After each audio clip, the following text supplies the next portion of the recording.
A couple days ago, we had the solar eclipse, which, to sane people, is just a fun spectacle to ooh and awe at. It's a very rare event. It's like a special occasion in an MMO. And people just got together, checked it out, and went on with their lives. Nothing crazy happened, but leading up to it, there was a lot of hoopla, a lot of hooting and hollering about all kinds of doomsday prophecies, all kinds of crazy conspiracies. But when it actually came down to the brass tacks here and the eclipse unfolded, nothing happened. I think the worst that would happen to someone is they decide to look at the eclipse raw dog. No eyewear on, so they look up and they blind themselves. Now all of a sudden their vision's all foggy, and anytime they try to look at titties, it's blurry. But that's about the extent of the danger of the eclipse. However, those crazy conspiracies I mentioned, well, they actually led to an astrology influencer killing her partner, her 8-month-old, and herself. A very popular astrology influencer, whom had a massive Twitter audience, started melting down, blowing a gasket over this eclipse about how it's the apocalypse and how people need to wake up.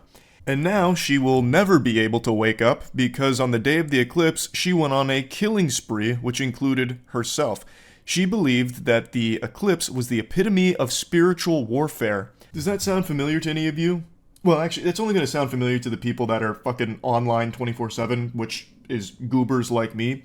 That spiritual warfare line is something that was spit up and regurgitated by thousands of Twitter drones that were trying to fearmonger on every possible aspect, even the most trivial nothing burgers. Do you guys remember 6 months ago when they tested the emergency broadcast text? And people on Twitter were losing their goddamn minds about it. Make sure your phones are locked in 5 layers of aluminum foil and put it in your microwave, and then lock yourself in a dark room and turn the bathtub on. Because if that text message reaches you, it's going to activate the 5G in your brain, and the microchips are going to fucking flip on, and you're going to be a sheep under their control. This is how you got to break out. Every single time there's anything going on in the world, this line about spiritual warfare or why this is the apocalypse or the start of the doomsday is always being preached about by mentally unwell individuals online. But because everyone is online, people have so much access to it. So people like Danielle Johnson, who's the astrology influencer that went on this killing spree, sees all of it, buys into it, and is living their life fearful and delusioned.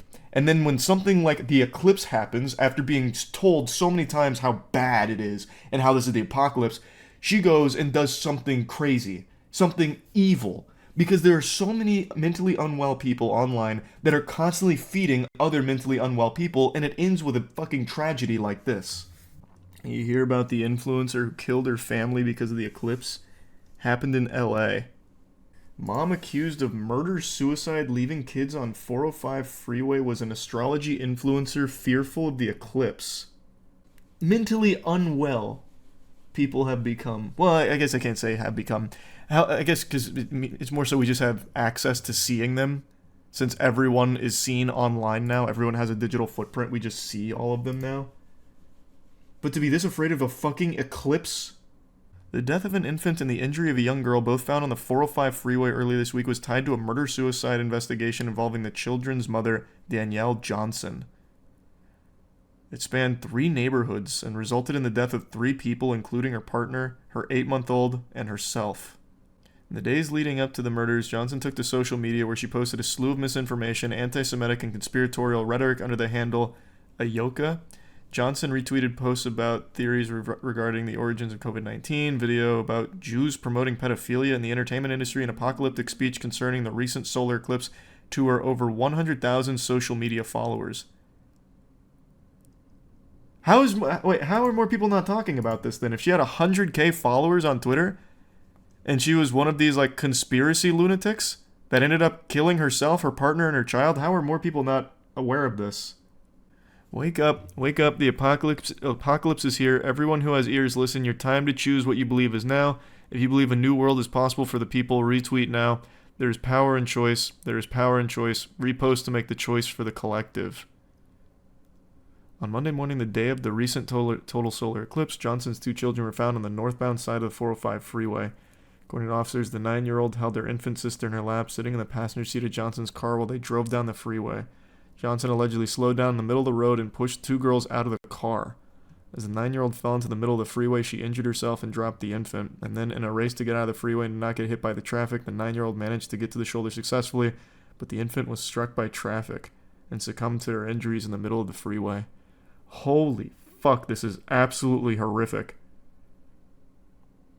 The infant's death was connected to a murder in Woodland Hills and a fatal car crash in Redondo Beach. A woman in her mid-30s fatally stabbed and killed her partner around 3:30 a.m. The stabbing victim was 29-year-old Jalen Allen Cheney, Johnson's partner and father of one of the girls. After stabbing Cheney and leaving the 2 girls in the middle of 405, police said Johnson drove down to Redondo Beach. Her car crashed into a tree around 5 a.m. near a church. Authorities say Johnson died at the scene and her death is being treated as suicide. She was driving at speeds in excess of 100 miles per hour. She did all of that, and ironically, she's now going to hell. Yep. And I bet she heard all of this from a bunch of those absolute fucking degenerate Twitter users saying the most outlandish shit ever, and she just bought into it hook, line, and sinker. Ends up killing herself, her partner, her 8-month-old. All over a total solar eclipse that lasted fucking minutes. But the moon is in retro phase, Charlie. Astrology has a major impact. Right you are, I suppose. How have I not heard about this? This feels like it'd be everywhere. She had 100,000 people in her audience. That's not a small number. I mean, her engagement isn't like super low. Like, I don't think this is all bots or anything. Like, her posts get like 600K, a mil. And just reading through these, clearly mentally unwell. That's the wildest part about Twitter. You can just literally take a peek into actual, like, psychosis. It's scary. And then they're constantly, like, enabling others. And then it escalates to something like this. It's extraordinarily sad because I don't believe everyone that preaches these things is someone that believes them. I believe they're doing it because it fosters a community that will buy into it. And then they have this loyal following, this loyal audience that they can sell things to and make money off of. So I think a lot of the people that are always saying things about how the eclipse is about to end the world because it's waging spiritual war on us, so it's time to pick a side, the righteous or the devil, that kind of thing. I think a lot of the people that start propagating that are some of those people that have recognized they can make a lot of money from doing so. And they are directly responsible for situations like this because they feed into it. They make people believe it, and they make people afraid, and they make people do crazy things, people that are already not mentally sound.